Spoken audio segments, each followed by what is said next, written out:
What don't we know about Drew Brees and what you see on a day-to-day? Well, first of all, I never imagined when that press conference started that my crying face. The tear ducts opened up, Zach. I didn't want to call you out, but those tear ducts they opened up and you were flowing, man. Oh my gosh, yes I was. I'll tell you, not exactly my proudest moment, but certainly a moment that I was glad to have the opportunity to do. And I think what it is this. For offensive linemen, I think that your success kind of runs through other people, and you build bonds with guys because I feel like you get invested in them, and certainly nobody more so for an offensive lineman than their quarterback. And, kind of a unique situation to be in not only one team for 12 years, but to have the same coach and the same quarterback.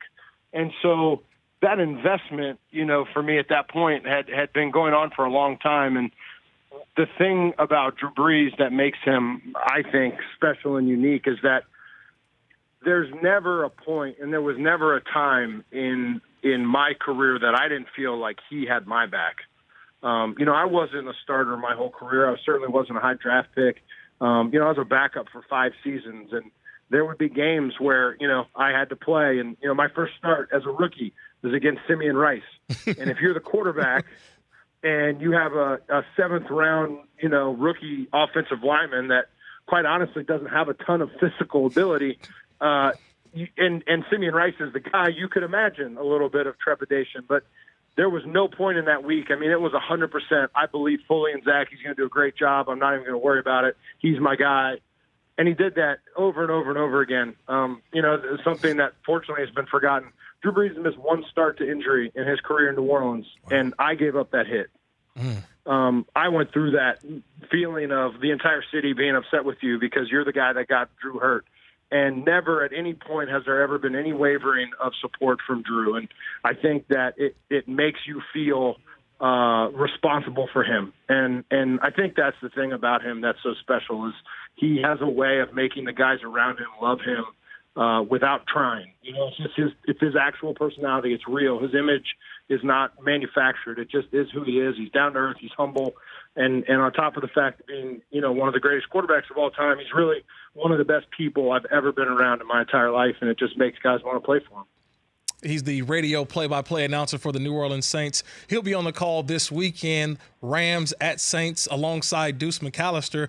But one of the things, too, Zach, is you also came into this team with Sean Payton when he became the head coach. And you've seen him grow, not only as a head coach. And then you had those years in which the 3 straight, non-winning seasons. Then last year was sort of the rebound. And then this year, a conference championship. What have you seen from Sean Payton in terms of the leadership role or just being able to right the ship and get this team to where it's at right now? I think there's a couple things about Sean that he always had from day one. One is the ability to know the pulse of his team, to know where his guys are at, to know what buttons to push. He's a great motivator. He's creative with that stuff. Guys believe it. It's his personality. The whole money thing went, all over the place where he brings in, $225,000 in cash and says, you want this, go win 3 games. That's Sean. That's not there's some coaches that could do that. People be like, I can't believe he did that. There's no question that that's 100% Sean's idea, in that moment. And so that part he's always had. But what I think he's evolved in is, and I think it's why the Saints have kind of got out of that hole of 3 straight 7 and 9 years, is he's evolved very much in his understanding, I think, of how to win football games. This is a team that had always relied on the passing game almost exclusively at times. At least it felt like that as an offensive lineman. And all of a sudden, I think he realized, man, I've got a good line. I've got these 2 really dynamic backs.